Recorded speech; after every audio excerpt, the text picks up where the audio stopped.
Assalamualaikum warahmatullahi wabarakatuh. Alhamdulillah wassalatu wassalam. Lurah CGR yang diwakili oleh Kasiban, yang kami hormati Pak Saripudin dari Sumber Daya Air, Pak RW 03, serta Bapak Ibu sekalian yang berbahagia. Besar sekali sehingga kalau ini tidak kita kontrol, ya Bapak Ibu sekalian, maka yang akan terjadi banyak silpa yang terdapat dari sisa lebih dari uang itu. Di tahun 2021, Bapak Ibu sekalian, 9,6 triliun sisa lebih yang tidak dimanfaatkan oleh DKI Jakarta. Yang rugi siapa? Kita kan. Kita belum kampanye, Pak. Ini adalah undang-undang yang harus dilakukan oleh anggota DPRD DKI Jakarta. Saya perlu sampaikan kepada Panwas bahwa kita ini tidak kampanye. Ya, saya tidak kampanye kepada Bapak Ibu sekalian, karena kampanye itu bulan November nanti, belum sekarang. Ya, sekarang ini adalah kita reses, dan kemarin itu sosperda, sosialisasi peraturan daerah, dan kemudian yang kedua kita ingin mendapatkan masukan daripada masyarakat terhadap DKI Jakarta. Oke, baik Bapak sekalian, tadi sudah saya sampaikan bahwa anggaran kita 83,6 triliun. Tapi di tahun 2021 Bapak Ibu sekalian, yang terjadi silpanya 9,6 triliun. Yang tidak tercapai. Merugi gitu. Kemudian di tahun 2022 5,4 triliun silpanya. Jadi artinya yang tidak terpakai. Jadi kalau dana kita besar banyak, tapi kenyataannya tidak dipakai, tidak digunakan, sehingga banjir juga masih ada. Aspal yang belum diaspal juga. Oleh karena itu pada kesempatan yang baik ini saya ingin mendapat masukan dari Bapak Ibu sekalian, sehingga nantinya akan kita lakukan pertemuan, ada ada satu diskusi oleh pemerintah DKI Jakarta maupun dengan anggota DPRD DKI Jakarta. Bapak Ibu sekalian, dari mana uang 83 itu? Itu dari Bapak Ibu sekalian. Tadi sudah sampaikan pajak. Tadi Ibu Suharti ini menyatakan, Ibu Absri itu mengatakan bahwa PBB juga. Mungkin ada Bapak Ibu sekalian yang belum bayar PBB, saya kira. Tapi kalau di bawah 2 triliun, ya, Ibu dan Bapak sekalian tidak perlu bayar PBB. Di atas 2 triliun, Bapak Ibu sekalian harus bayar PBB. 2 miliar, 2 miliar itu harus bayar PBB. Tapi di bawah 2 miliar itu tidak perlu bayar PBB. Bapak Ibu sekalian, selain daripada itu, PBBKB, Bapak pakai motor itu harus bayar. Kalau Bapak transaksi merokok kan bayar. Kemudian juga selain daripada itu Bapak Ibu sekalian, kalau misalnya Bapak masang reklame itu juga bayar. Kemudian kalau Bapak masuk restoran, Bapak juga bayar. Warteg gimana warteg? Bayar juga kan? Nah ya, khusus warteg tidak bayar. Nah itu mau harus bayar. Dari itu kira-kira Bapak sekalian, sehingga kita mendapatkan 55 triliun dari pajak itu. 13 unsur pajak itu kita mendapatkan sebesar 55 triliun. Termasuk pajak air tanah. Kalau Bapak Ibu sekalian ambil air tanah, itu kena pajak. Tapi biasanya kalau di rumah-rumah ini nggak kena pajak. Yang kena pajak itu misalnya hotel. Ya. hotel, perkantoran. Kalau di sini kan nggak ada yang ngatasnya, apa melihatnya itu. Nah, jadi itu Bapak sekalian. Jadi kita mendapatkan 55 triliun dari 13 unsur pajak. Kemudian yang kedua Bapak sekalian, selain daripada unsur pajak itu, ada dana transfer. Dana transfer itu sebesar tahun 2021 itu 22 triliun yang diberikan oleh pemerintah pusat kepada kita. Jadi 22 triliun itu, tapi itu uang kita juga. Bapak kan bayar listrik ini kan. Bayar listrik ini bukan kepada pemerintah DKI Jakarta, kepada PLN kan. Kemudian kalau Bapak bayar BPKB air bensin itu, beli bensin itu kan, itu kan ke Pertamina. Kemudian nanti Pertamina mengembalikan kepada kita. Yang dikembalikan itu sebesar 20%. Sehingga kita mendapatkan sekitar 22 triliun. Ya, 22 triliun. Tapi di tahun 2022 kita hanya mendapatkan 17 triliun. Kemudian dari mana lagi Bapak Ibu sekalian? Kita mendapatkan dari dana hibah. Dana hibah itu sekitar 4,6 triliun. Kemudian dari BUMD kita kan ada 23 BUMD. Misalnya Pasar Jaya itu BUMD kita. Pam Jaya itu punya kita. Pal Jaya, Bank DKI itu punya kita. Kemudian Jam Krida itu semua kepunyaan DKI Jakarta. Sehingga mereka memberikan dividen kepada kita, kalau tidak salah hanya 800 miliar. Sehingga totalnya sedemikian rupa Bapak Ibu sekalian, totalnya adalah sebesar 83,6 triliun. Itulah kita mendapatkannya. Kemudian Bapak Ibu sekalian, kalau uang ini tidak kita manfaatkan dengan baik, khususnya yang memanfaatkan itu mulai dari lurah sampai ke gubernur. Karena mereka itu yang belanja. Kalau anggota DPRD DKI Jakarta tidak belanja. Anggota DPRD DKI Jakarta itu hanya mengontrol. Jadi kalau misalnya Bapak Ibu sekalian mau minta Pak Rasidi, tolong ini, kita nggak punya uang. Yang punya uang itu lurah ini. Yang punya uang beliau-beliau ini. Ya memang begitu. Aturannya begitu. Jadi kita tidak masuk ke satuan 3. Anggota DPRD DKI Jakarta itu tidak masuk ke satuan 3 menanyakan berapa ini, itu nggak boleh. Jadi anggota DPRD DKI Jakarta itu hanya memberikan ini uang sebesar 3,2 triliun untuk mengatasi kebanjiran. Nah, mengenai dia mau beli apa, mau beli semen, itu urusan mereka. Nggak boleh kita ikut campur. Kalau kita sudah ikut campur, itu namanya satuan 3. BPK tidak menghendaki anggota DPRD DKI Jakarta ikut campur terhadap satuan 3. Itu supaya Bapak Ibu sekalian paling tidak mendapatkan satu masukan lah ya. Ya, demikian ini penting supaya jangan salah paham bahwa anggota DPRD itu banyak uangnya, enggak ada. Uang DPRD DKI Jakarta itu gajinya cuma 5,6 juta. Jadi kalau misalnya besar gaji saya di Pertamina, tuh, saya tidak membohongi Bapak Ibu sekalian. Kalau soal gaji. Kemudian Bapak Ibu sekalian, dulu saya di Pertamina, nah itu untuk sekedar berbandingan. Kalau saya naik pesawat, naik bisnis, sekarang nggak pernah bisnis belakang terus. Duduk. Tapi ya memang aturannya begitu ya kita ikut. Nah, cuman kadang-kadang masyarakat menganggap bahwa anggota DPRD itu ini. Kalau kita pergi, Bapak Ibu sekalian, saya pergi kemarin ke Pontianak ya. Begitu sampai di Pontianak, saya harus pulang dipanggil oleh partai. Saya harus bayar sendiri 7 juta naik pesawat pulang. Padahal pendapatannya cuma 2.040.000. Rugi kan saya? Nombok.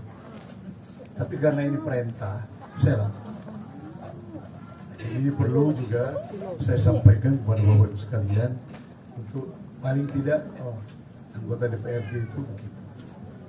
Kadang-kadang orang jangan dibilang bahwa anggota DPRD itu duduk, diam, duit. Saya tiap hari ini staf saya. Paling rajin saya. Setiap hari tidak pernah saya tidak datang ke DPRD DKI Jakarta. Dan sampai sore. Kadang-kadang orang tuh kaget, orang situ. Karena saya biasa di Pertamina dulu gitu. Jam 6 sudah masuk. Jadi nggak aneh buat saya. Kalau buat kawan-kawan itu mungkin merasa aneh dia. Saya datang siang. Kira-kira begitu Bapak Ibu sekalian.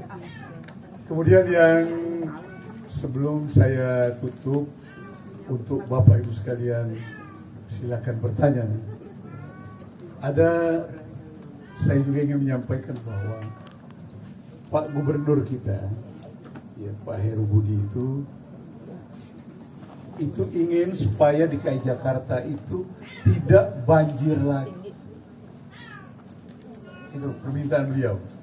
Yang kedua, selain pada tidak banjir, agar tidak lagi crowded lah, tidak macet DKI Jakarta. Itu permintaan beliau. Kemudian yang ketiga, supaya stuntingnya itu bisa turun. Stunting itu yang orang bayi-bayi dia. Nah itu sekarang itu 14% Bapak Ibu sekalian. Yang paling besar itu adalah di Jakarta Barat. Jakarta Timur tidak terlalu. Nah itu tiga ini Pak Gubernur itu minta sedemikian rupa. Sehingga Bapak Ibu sekalian begitu beliau menjabat sebagai gubernur, maka Kali Ciliwung, semua kali-kali sudah dilakukan satu pengerukan. Dan kalau Bapak Ibu sekalian lihat sekarang sudah dilakukan. Dan termasuk kami yang ada di BHP, di Komseko itu sekarang sedang dikerjakan. Karena saya langsung minta kepada Pak Gubernur pada waktu itu, sehingga Pak Wali Kota, Pak Anwar langsung turun tangan, terus memberikan 2 BQ untuk melakukan itu. Namun demikian Bapak Ibu sekalian, kenyataannya laporan daripada kawan-kawan semua masih terdapat banjir seperti di Halim tadi, bahwa Halimnya tidak banjir, tapi karena yang membuat banjir itu adalah kebun pala, sehingga dari kebun pala itu airnya ngalir ke Halim kembali. Sehingga Bapak Ibu sekalian, inilah yang kadang-kadang kawan-kawan dari SDA itu bingung juga dia. Mau bagaimana melaksanakannya seperti tadi, mereka mau melaksanakan rupanya tanah itu tanah orang, bukan tanah Pemda. Tanah siapa tadi Pak? PT Lumbung. Nah itu. Jadi PT Lumbung itu harus kita suratin dengan baik bahwa kita mohon supaya PT Lumbung itu memberikan kesempatan untuk mengalirkan air. Sehingga kawan-kawan semua yang ada di sini tidak terjadi banjir. Bapak Ibu sekalian, Pak Gubernur juga menghendaki selain daripada tadi stunting, kemudian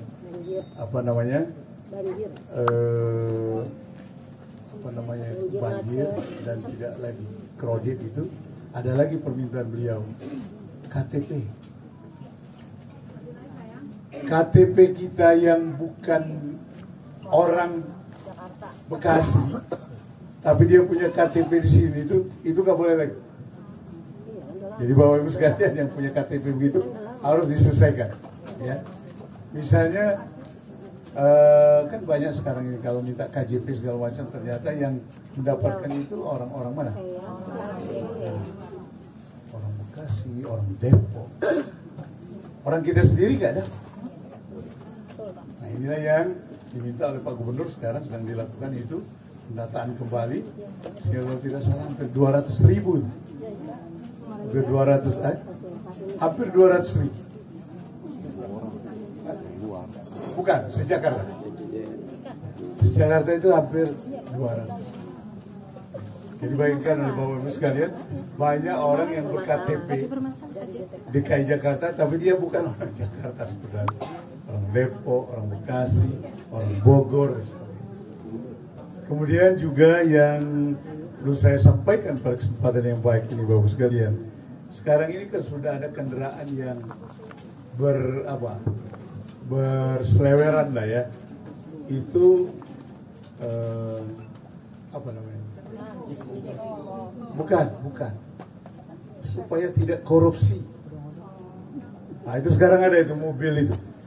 Kemarin saya sudah bertanyakan melalui koran pada Pak Gubernur, apa ini maksudnya untuk sosialisasi atau memang masyarakat itu bisa melaporkan, oh Ibu Sri itu korupsi, Pak Rasidi itu korupsi misalnya. Apa betul begitu? Tapi saya belum dapat jawaban dari. Tapi secara koran saya sudah sampaikan bahwa apakah ini merupakan hanya sosialisasi saja, bahwa supaya jangan melakukan korupsi ini, kemudian jangan berbuat yang tidak baik. Ya, kalau Anda berbuat tidak baik, khususnya ASN, itu mereka juga akan menerima akibatnya. Nah, begitu. Itu sudah ada sekarang mobilnya yang berkeliaran. Ya, di DKI Jakarta ya. Betul kan?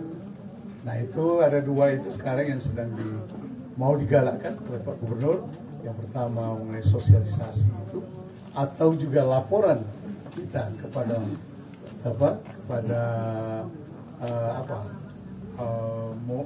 di mobil itu kan ada perlengkapannya. Kita laporkan bahwa di sana ada korupsi, camatnya begini, ya itu bisa dilaporkan di sana. Baik Bapak Ibu sekalian, saya kira itu yang dapat saya sampaikan selaku pembuka kata, dan saya persilakan pada semuanya untuk memberikan masukan pada kita, dan nanti kita catat semua di sini. Dan bersama saya ada Lurah. Kalau masalah lokal itu nanti akan menjawab Ibu Lurah atau yang mewakili. Kemudian kalau masalah lampu-lampu, ya ini beliau masalah ini lampu, kemudian belum diaspal jalan. Kemudian kalau masih di sini banjir, ini ada Pak Saripudin. Jadi kita bawa mereka supaya bisa menjelaskan kepada Bapak Ibu. Nama saya Ibu Tri dari RT 1 RW 3. Saya mewakili dari kader Daswa Wisma, ingin bertanya untuk masalah banjir ke Pak Udin ya.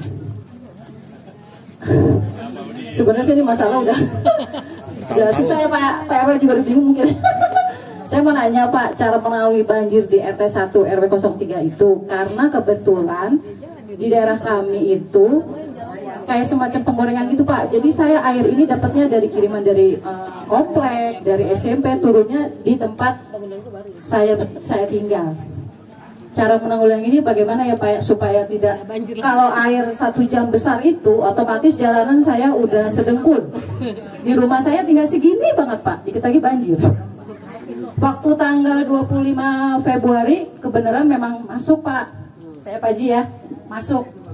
Semuanya juga masuk karena kebenaran air benar-benar besar. Gue juga masuk. Waktu itu sudah disrem dan juga sudah disurvey di RT 004 RW 03 ini, terutama di Gang Damai itu gelap Pak, gelap karena memang tidak ada penerangan. Ada penerangan tapi dari teras warga itu sudah berkali-kali musrem dan juga berkali-kali disurvei juga. Yang terakhir alhamdulillah sudah disurvei sama Pak ya, ikut kebenaran itu Pak Saleh sudah mensurvei itu sudah yang ke berapa kali, dan sudah juga Pak sudah dilingkari gitu loh Pak, dikasih tanda merah bahwa ini nanti kalau sudah dikasih tanda merah itu akan terrealisasi. Tapi ternyata sampai sekarang pun wilayah itu masih gelap, dan juga di situ sih tidak rawan, terus terang tidak rawan. Tapi bagi warga yang hendak menuju ke masjid gitu ya, jadi agak gelap. Sekolah itu mendapat ilmu itu ditingkatkan 1 derajat dari kawan-kawan yang tidak melakukannya. Itu jadi. Baik Bapak Ibu sekalian, terima kasih sekali lagi atas perhatian Bapak Ibu sekalian, khususnya Bapak Ibu sekalian yang ibu-ibu ini yang sudah lama meninggalkan keluarganya, biasanya sudah mulai masak-masak ya. Kalau Susperda saya tuh bicaranya mengenai pinjaman uang ke Bank DKI. Tapi saya tidak bicara sosperda, tapi bicara riset. Apa?